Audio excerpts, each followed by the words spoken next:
दिवाळीचा सीझन होता तेव्हा ते असे लॉट मध्ये विकत होते कपडे.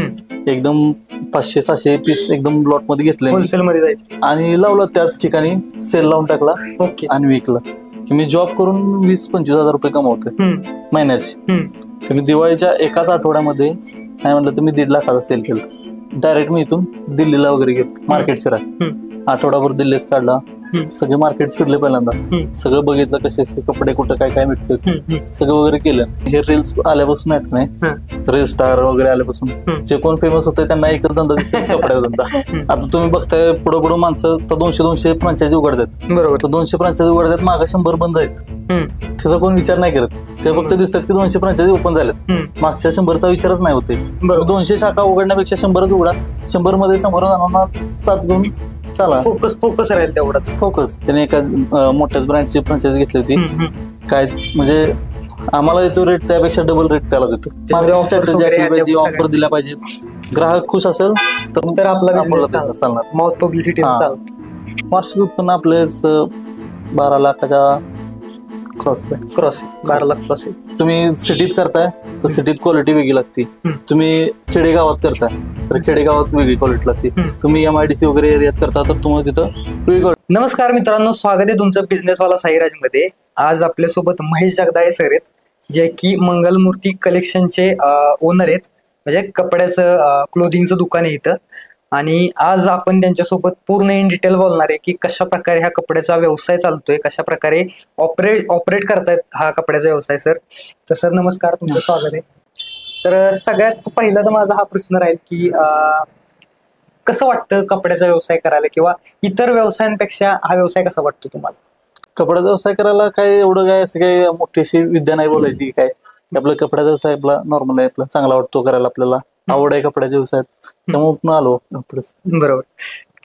कधी कपड्याच्या व्यवसायात तुम्ही आला आणि कशी तुमची सुरुवात झाली या व्यवसायात? मी या व्यवसायात 5 वर्षापूर्वी आलो. व्यवसाय सुरुवात म्हणजे मी मी तर स्वतः इलेक्ट्रिकल इंजिनियर आहे. इलेक्ट्रिकल इंजिनियर आहे. मामाची कंपनी आमची मोटर वायंडिंगची. मामाच्या कंपनीत जॉबला होतो. मामाच्या कंपनीत जॉबला असताना त्या कंपनीच्या आधीवर तिथं मिल होती, कपड्याची मिल वगैरे होती. तिथे वगैरे ड्रेस वगैरे होते कपडे. तिथे वगैरे ड्रेस वगैरे होते. आणि दिवाळीचा सीझन होता तेव्हा ते असे लॉट मध्ये विकत होते कपडे. एकदम 500-600 पीस एकदम लॉट मध्ये घेतले होलसेल मध्ये जायचे आणि लावलं त्याच ठिकाणी सेल लावून टाकला. ओके. आणि विकला. म्हणजे तुम्हीच तिथनं खरेदी केली तिथूनच खरेदी केली तिथंच विकला माल.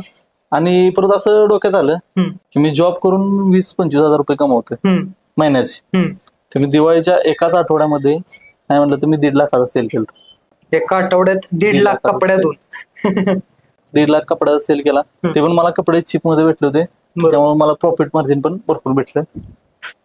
तिथून डोक्यात आलं की बाबा आपण महिनाभर पण राबतोय, 20-25 हजार रुपये मिळतात आपल्याला. त्या आठवड्याभरात आपण 1.5 लाख रुपये कमवले. आणि त्या पूर्ण सीझन मध्ये तुम्ही किती कमवले?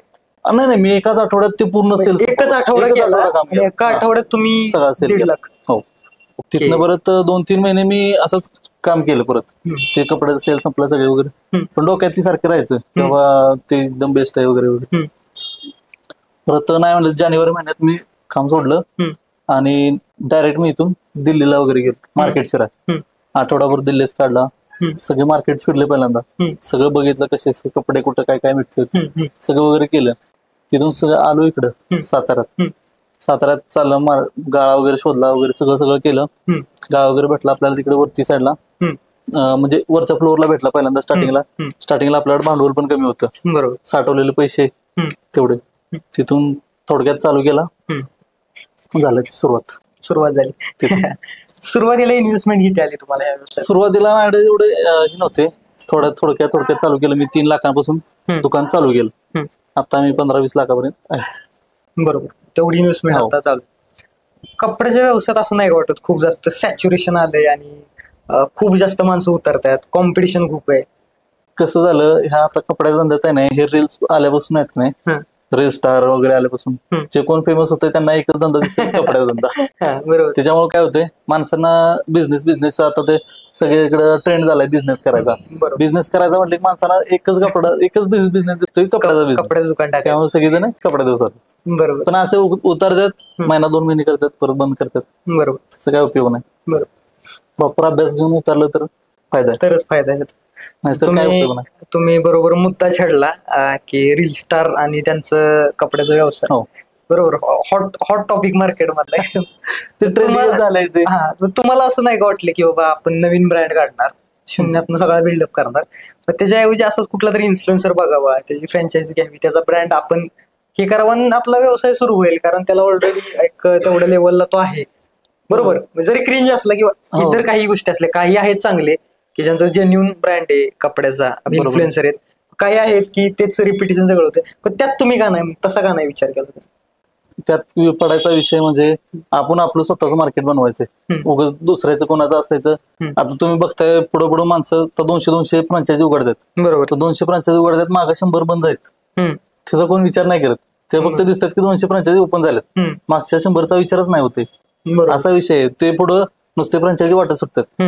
फ्रँचायझी वाटत सुटल्यानंतर मागचं फ्रँचायझी चालते नाही चालत, त्याला काय बिझनेस बाबा करतोय माणूस एखादा, त्याला आपण सपोर्ट केला पाहिजे, किंवा आपण फ्रँचायझी दिले त्याला सपोर्ट केला पाहिजे माणसाने.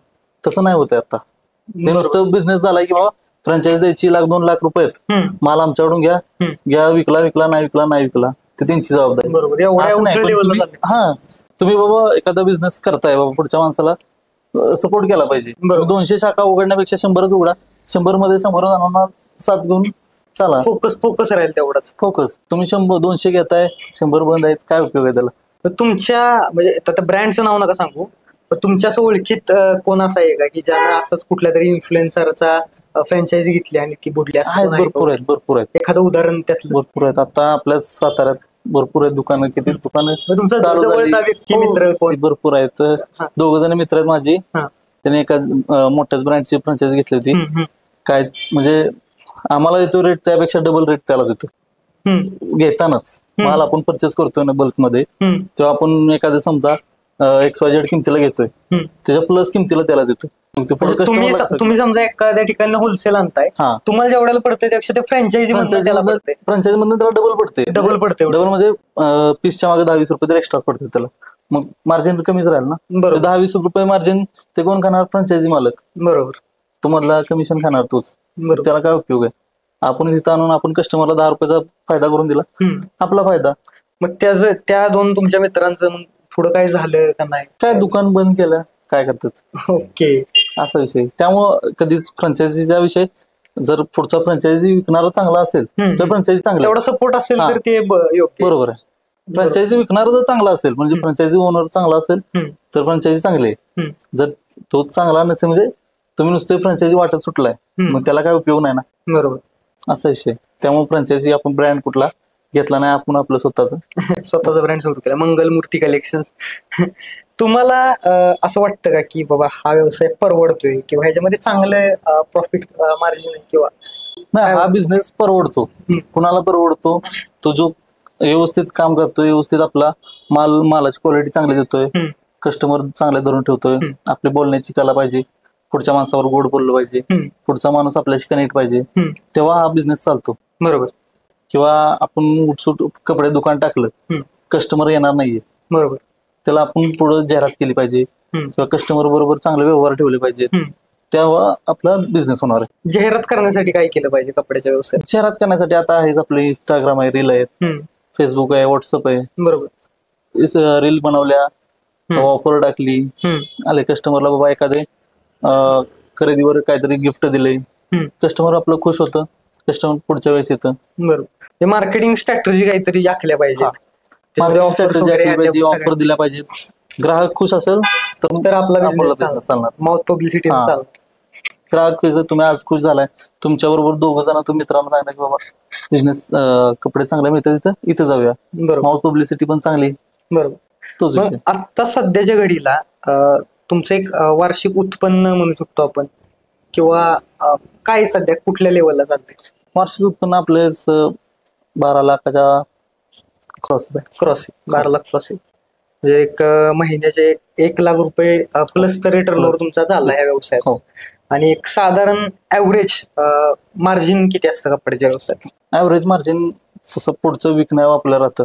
कोणी 20% काढतं, कोणी 50% काढतं, कोणी 25% काढतं. आपण तसं नाही करत. आपण कस्टमरला एकदम 15 ते 20% आपण मार्जिन ठेवतो आपले तेवढ्यातच आपण चालतो. आणि समजा आता कपड्याचा व्यवसाय आहे, तर कुठल्या प्रकारचा माल भरला पाहिजे? आता समजा म्हणजे मी एक असा क्वेश्चन विचारतोय ह्यापेक्षा तुम्हाला, की 2025 मध्ये जर कुणाला नवीन उद्योजक आहे जो कुठेही पूर्ण ऑल ओव्हर महाराष्ट्रभरात कुठे जरी त्याला कपड्याचा व्यवसाय सुरू करायचा आहे, तर कशा प्रकारे त्याचा रोडमॅप असला पाहिजे? आता तुम्ही बिझनेस कुठे करताय त्याच्यावर डेव्हलप म्हणजे डिपेंड असतं. तुम्ही सिटीत करताय तर सिटीत क्वालिटी वेगळी लागते. तुम्ही खेडेगावात करताय तर खेडेगावात वेगळी क्वालिटी लागते. तुम्ही MIDC वगैरे एरियात करता तर तुम्हाला तिथं वेगळी क्वालिटी, तुम्ही जसा एरिया असेल त्या एरियावर डिपेंड क्वालिटी ठेवली पाहिजे. बरोबर. किंवा तुम्ही खेडेगावात आला आणि 5-6 हजाराचा ड्रेस ठेवला तर जाणार नाही. बरोबर. सिटीत गेला 100-200 रुपयाचा शर्ट ठेवला जाणार नाही. बरोबर. ते म्हणणार चिप माल आहे. आणि खेडेगावात 2000 शर्ट ठेवला ते म्हणणार लय महाग आहे. हा, ते तुमच्या एरियावर डिपेंड आहे की तुम्ही कुठला माल ठेवला पाहिजे. बरोबर. त्यानुसार चालणार आहे आपलं शॉप. आणि सुरुवातीला किती इन्व्हेस्टमेंट ह्याच्यामध्ये केली पाहिजे? सुरुवातीला तुम्ही कमीत कमी इन्व्हेस्टमेंट करू शकता. 50-60 हजारातून घरून चालू करू शकता. दुकान टाकलं की 3-4 लाख रुपये तिथून चालू करू शकता. मी स्वतः 3 लाखात चालू केलेलं आहे सुरुवात. म्हणजे स्टार्टिंग तर मी सेल लावूनच केलं. तुम्ही डायरेक्ट खरेदी करून असं विकलाय? डायरेक्ट सेल लावून काही शॉप नाही घेतला, काय नाही. तिथून पुढे थोडं करत वाढवत गेलो. बरोबर. छोट्याचं मोठं करत परत हळूहळू गेलो. एकदम काय मोठा घास घेतला झालं.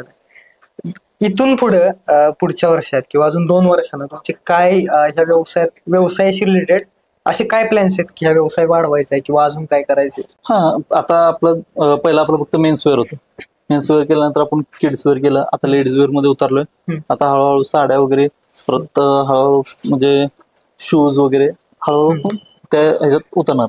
नाही, हळूहळू पण चालू ठेवले सगळ्याच गोष्टी. सगळ्याच ऑल ओव्हर करणार एकदाच. तर आता तुम्ही युवा उद्योजक म्हणून गेले 5 वर्ष झालं काम करताय, बरोबर? तुमच्या एकंदरीत ह्या व्यवसायातल्या अनुभवावरनं तुम्ही नवीन उद्योजकांना काय सल्ले द्याल की जे तरुण आहेत ज्यांना व्यवसाय करायचा आहे? नवीन उद्योजकांना मी हाच सल्ला देईन की तुम्ही व्यवसाय करा, कोणताही करा, कपड्याचा करा, कोणताही करा. फक्त तो नॉलेज घेऊन अभ्यास करून मगच तो बिझनेस मध्ये उतरा. किंवा आपण काय करतो, आपले कष्टाची कमाई असते, 1-2 लाख रुपये असतात. गरीबाकडे, आपल्या मिडल क्लास लोकांकडे 2-3 लाख रुपये असतात. त्यात आपण बिझनेस टाकतो, तो लॉस गेल्यानंतर पूर्ण परत खच्चीकरण होतं, परत बिझनेसच्या नादी लागत नाही. तसं करण्यापेक्षा आपण पहिल्यांदा त्या व्यवसायाबद्दल माहिती घेऊया, सगळं पूर्ण अभ्यास करूया, मग त्या व्यवसायात उतरा. कुठलाही करा मग तुम्ही बिझनेस, सगळा चांगला बिझनेस आहे. बरोबर. 100% रिसर्च करून स्टडी करूनच उतरा. असं एकदम कुठलाही पाऊल टाकू नका. बरोबर. तर हे होते महेश जगदाळे सर, आणि ह्यांनी खूप छान माहिती आपल्याला दिली. पूर्ण ज्या काही गोष्टी होत्या कमीत कमी वेळात आपण एवढी इन्फॉर्मेटिव्ह सगळी इन्फॉर्मेशन काढून घेतली त्यांच्याकडनं. तर कसा वाटला एकंदरीत तुम्हाला हा व्हिडिओ आम्हाला कमेंटमध्ये सांगा. जर तुम्हाला हा व्हिडिओ आवडला असेल तर हा व्हिडिओ लाईक करा, शेअर करा आणि मित्रांनो सबस्क्राईब करायला विसरू नका. धन्यवाद.